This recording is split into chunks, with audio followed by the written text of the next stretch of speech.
Administración de Justicia. Hemos trabajado durante los últimos años, y así se ha hecho, porque esa modernización se fuese produciendo. Se han digitalizado el registro civil hasta el año 50, todos libro a libro, muchísimas páginas, por tanto, escaneadas, muchísimo material recopilado y pasado a soportes informáticos. Hemos realizado los soportes de gestión procesal para tramitar los expedientes. Esperamos que dentro de 8 meses aproximadamente la Audiencia Nacional en su orden penal sea el primer tribunal cero papel de nuestro país, y cruzo los dedos porque todo pueda funcionar bien también en ese momento. Y poco a poco algunas de las noticias que iréis viendo en materia de justicia, que nunca son agradables pero al menos serán distintas, como que se ha caído un servidor en la provincia de Burgos, que nos ha pasado hace poco, que el sistema no está operando bien en otro lugar de España. Pero es verdad, estamos en obras desde el punto de vista informático, la nueva oficina se pone en marcha y la transformación ya ha empezado. Y quiero agradecer no solo al Ministerio de Industria este apoyo y a Red, a la empresa Red.es, que va a trabajar intensamente, sino a las comunidades autónomas que tienen competencia en la materia, que hoy nos han acompañado y que nos ayudan a que este proyecto sea un proyecto de todos, sin cuestionar quién tiene o no la competencia. Lo importante es que nuestros tribunales trabajen en red, que todos los jueces tengan información directa y que los ciudadanos puedan consultar también con mayor transparencia sus asuntos y el estado de cada una de las cuestiones que puedan tener ante la Administración de Justicia. Esta ha sido la esencia de este programa, al que vamos a dedicar, a pesar de la crisis económica, pues un importante elemento presupuestario, y que vamos a implementar y que poco a poco los ciudadanos irán viendo en nuestros juzgados.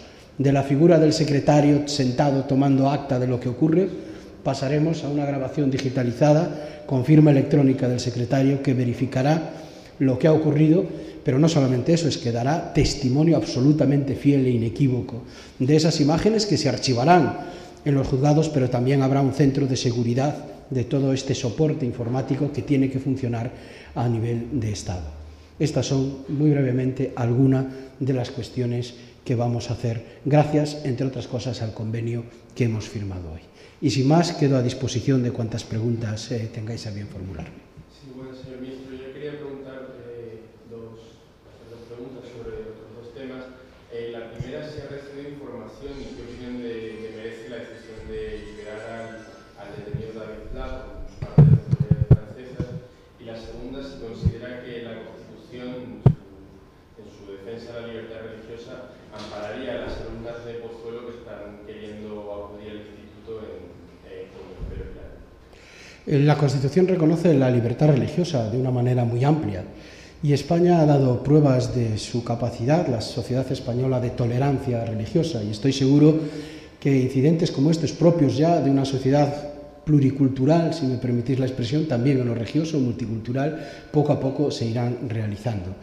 Estoy convencido de que, de la misma manera que alguno de estos casos se ha solventado con absoluta naturalidad, la competencia hoy reside en los centros escolares para solventar estos asuntos, con este grado de tolerancia y de sensatez que también tienen las personas cuando tienen que tomar decisiones en este ámbito, se irán resolviendo mientras no tengamos finalmente la ley de libertad religiosa, en la que, como se sabe, estamos trabajando cuestiones relacionadas con estos temas.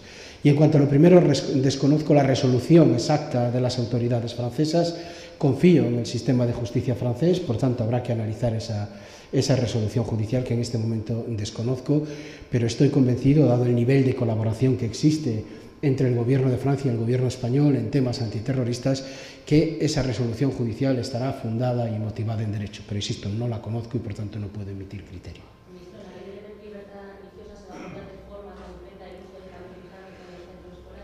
La ley de libertad religiosa es una ley orgánica, y las leyes orgánicas por mandato constitucional solo regulan el contenido esencial de los derechos.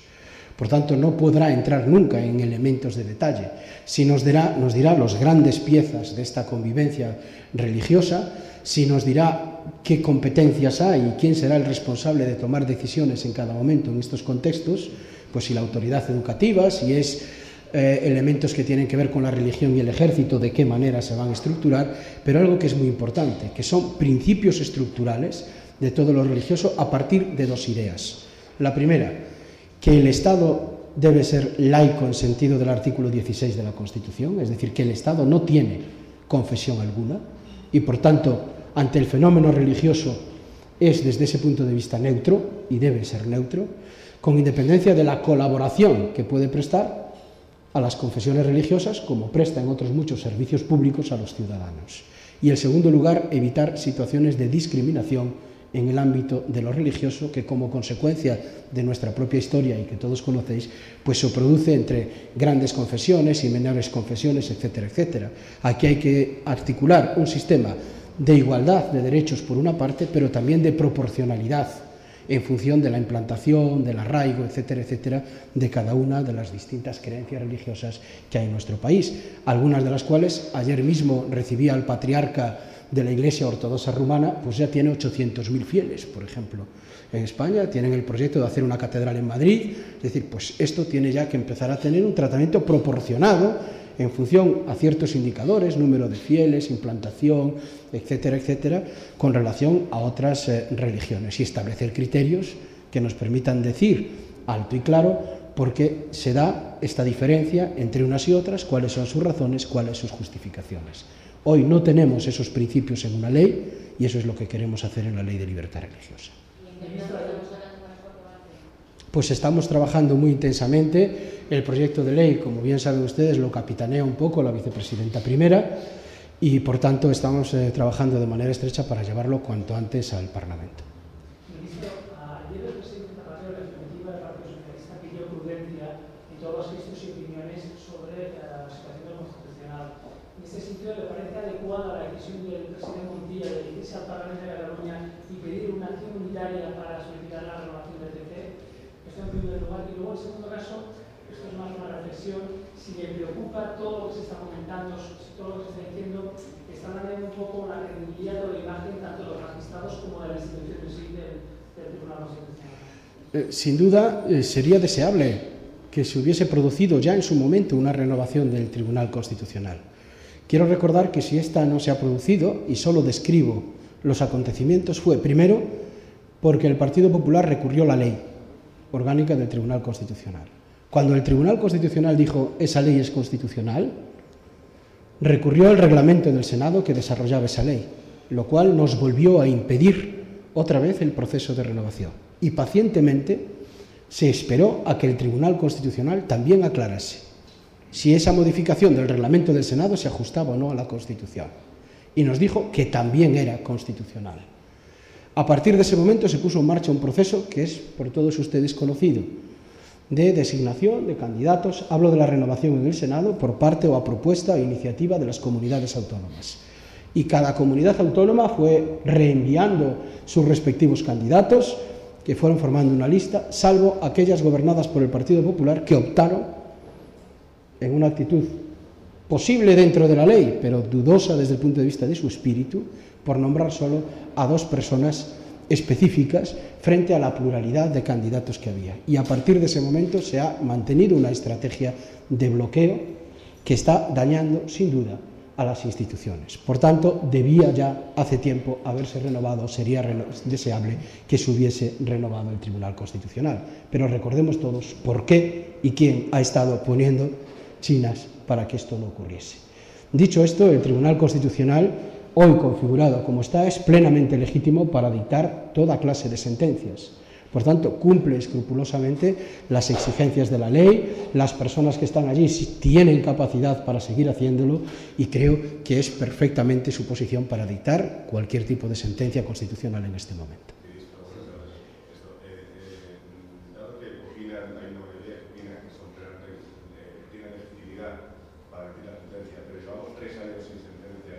¿Cuál es el límite de esa legitimidad? ¿Hay un límite en años que se pueda esperar para seguir diciendo que no tiene legitimidad para esa legitimidad? Los límites temporales a la legitimidad es una pregunta casi tan abstracta que es en sí mismo imposible de definir. Yo sí creo que el tribunal... Quiero preguntarle, ¿se ve usted diciendo esto mismo dentro de otros 3 años? Los tiempos, yo espero que tengamos una sentencia constitucional lo antes posible. Creo que es bueno para España, pero es bueno también para el propio Tribunal Constitucional.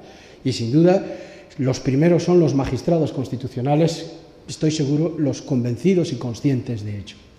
Pero es su responsabilidad realizar una interpretación de la Constitución. Quiero recordarlo en un asunto donde el recurrente, en particular el Partido Popular, no es que haya impugnado 10, 15 o 20 cuestiones de una ley, la ha impugnado prácticamente toda, más de 130 impugnaciones, a las que por ley el tribunal tiene que dar respuesta una a una. Primera cuestión. Segundo, tienen que conciliar una posición de consenso, aunque haya votos discrepantes, pero tienen que conformar una mayoría en el seno del tribunal, que es su forma de actuar. Y además tienen que hacerlo en derecho, es decir, razonando por escrito cuál es la correcta interpretación de la Constitución. Y esta no es una tarea fácil, ni en este caso ni en ningún otro. Y de hecho, yo sé que en un asunto como este es mucho tiempo, pero si verifican la media de tiempo del Tribunal Constitucional en dictar sentencia en pleno, pueden comprobar que es muy superior a lo que llevamos hasta ahora. Ministro, perdona que insista, ¿está de acuerdo con la decisión del presidente Montilla de recurrir al Parlamento para solicitar la renovación de la institución? Y si se cree que se está dañando a la imagen del Constitucional con todo lo que se está diciendo. No, yo no voy a entrar en la acción que libremente ha decidido el presidente de la Generalitat desde su posición. Yo solo quiero subrayar que era bueno haberse renovado en su momento ya el Tribunal Constitucional y que desde luego a día de hoy el Tribunal Constitucional es plenamente legítimo para dictar una sentencia y que por tanto desde esa legitimidad, que en mi opinión le sigue asistiendo, también todos debemos dejarle trabajar y respetar las dinámicas propias de la institución. Una vez que están presentados todos los candidatos y el proceso ha sido legal, la responsabilidad de renovar el tribunal no está ahora mismo en el PSOE y el presidente del Senado, que simplemente tienen que activar el proceso. Tienen que activar el proceso, pero hay un elemento que no has enumerado que es tan importante como ese, y contar con el voto del Partido Popular, que es clave en el sistema. Y por supuesto nosotros queremos que vayan los mejores dentro de los que existen, los mejores candidatos para estar en ese órgano, y que no exista un sistema de cuotas o de cupos partidarios en este sistema. Por tanto, siempre ha estado abierto nuestros senadores a dialogar y a negociar posiciones dentro del Senado en busca de los mejores candidatos para ocupar un cargo de tanta importancia como es ser magistrado del Tribunal Constitucional. Lo que nos parece dudoso es defender posiciones de cuota. Y claro, nos encontramos con que el Partido Popular, debido a la estrategia que antes relataba, inicialmente solo ha nombrado 2 y por tanto se ha colocado a sí mismo deliberadamente en una situación compleja, de la que él debe responder, no los demás. Desde luego, yo lo he dicho muchas veces, el Partido Socialista está siempre dispuesto, los senadores están siempre dispuestos a acometer sin duda esa renovación, al igual que la que hay que llevar a cabo en el Congreso de los Diputados como consecuencia del magistrado fallecido. Ministro, ha hablado usted antes de la Audiencia Nacional y de los planes que hay para que sea pionera en este proyecto que hay para organizar la justicia.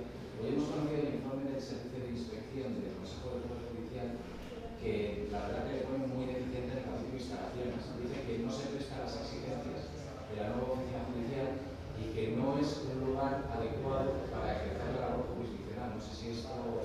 No, estamos llevando a cabo precisamente una serie de obras de infraestructura porque en la Audiencia Nacional se va a implantar la nueva oficina judicial, estamos ya en ello, y además tenemos el proyecto de creación de una nueva Audiencia Nacional. Lo que ocurre es que no podemos crear de un día para otro una nueva instalación, ni más ni menos que para albergar, y en Madrid, en la Audiencia Nacional, eso necesita unas obras, etcétera, etcétera. Pero mientras tanto, sí estamos acondicionándola de la mano del propio presidente de la Audiencia Nacional y buscando fórmulas complementarias y alternativas que solucionen efectivamente esta situación precaria en la que se encuentra la Audiencia Nacional.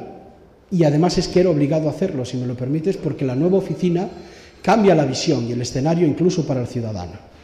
Como no va a haber ya un juzgado de instrucción, el número 1, el 2 o el 3, con sus funcionarios, su juez y su secretario, sino que habrá los servicios comunes de tramitación, los servicios comunes de ejecución y un juez con una unidad de apoyo mucho más limitada, hay que reconfigurar absolutamente todos los espacios, y estamos acometiendo algunas obras ya, para redefinir esas funciones que ya están en la ley. Si a ello unimos los espacios que también requieren y las infraestructuras, las nuevas tecnologías que hay que implementar para poder conseguir ese tribunal papel cero en el orden penal, pues efectivamente tenemos un poco revuelta en este momento a la Audiencia Nacional, aunque sé que ese informe efectivamente es de momentos previos a los que nos encontramos en la actual.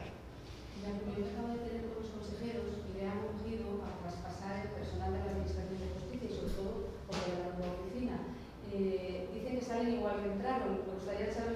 información sobre las posibilidades de llevar a cabo ese traspaso? Nosotros creemos que eso es posible, nos parece una buena opción que se asuma por parte de las comunidades autónomas competencia en esta materia, pero precisamente porque nos encontramos, tanto ellas como nosotros, en pleno despliegue de la oficina judicial, queremos consensuarlo con los sindicatos, ese proceso, y también consensuarlo políticamente en el Parlamento, porque hablamos de modificar la ley orgánica del Poder Judicial, que requiere, como bien saben, mayoría absoluta. Por tanto, si trabamos esos consensos, nosotros apoyaremos sin duda esta iniciativa que nos parece razonable, porque si las comunidades autónomas son las responsables de la organización de los tribunales y juzgados en sus comunidades, es decir, de poner los medios personales, de organizarlos, de las infraestructuras, los locales, etcétera, etcétera, parece razonable también que parte del personal, el que está transferido ya hoy, es decir, ni el secretario, ni los fiscales, ni los jueces, sino el resto del personal al servicio de la Administración de Justicia, puedan transferirse, como hemos hecho en sanidad, en educación, etcétera, etcétera. Y además pensamos que es posible hacerlo garantizando la movilidad en todo el territorio de estos funcionarios y, por tanto, su condición de cuerpos nacionales. También hablamos de la justicia gratuita, de la mejora de la justicia gratuita de una reforma legislativa, y hablaban de que ustedes el gobierno tendría un texto listo para junio. Estamos trabajando también en colaboración con ellas, porque les afecta esta cuestión de manera directa, para tener un proyecto de ley, un anteproyecto de ley lo antes posible, y racionalizar el beneficio, el llamado beneficio de justicia gratuita, para dar una mejor atención a los ciudadanos, simplificar algunos de los trámites que hoy tenemos y también, si podemos, ahorrar costes burocráticos en la tramitación de todo este beneficio. La idea, por tanto, es simplificar el procedimiento, seguir colaborando estrechamente con los colegios de abogados, racionalizar el mecanismo para, con ello, facilitar la gestión, ahorrar algunos costes que no tienen nada que ver con la prestación que recibe el ciudadano, sino que son costes de gestión del propio servicio. Ministro, ya había un nuevo acto en Antonio Garzón, en Barcelona. ¿Considera estos actos de alguna manera tienen como objetivo presionar al Tribunal Supremo? Yo creo que en un país como el nuestro, donde se reconoce la libertad de expresión, los ciudadanos tienen derecho a expresar su opinión públicamente y hacerlo con arreglo a cualquiera de los derechos. Uno es el derecho de manifestación, que también está reconocido a su vez en la Constitución. Pero asimismo creo que todos debemos ser conscientes de que el respeto a las instituciones en una democracia es clave para el ejercicio precisamente de esas libertades y que, por tanto, libertad de expresión sí, pero respeto, en este caso al Tribunal Supremo, también. Muchas gracias, muy amables.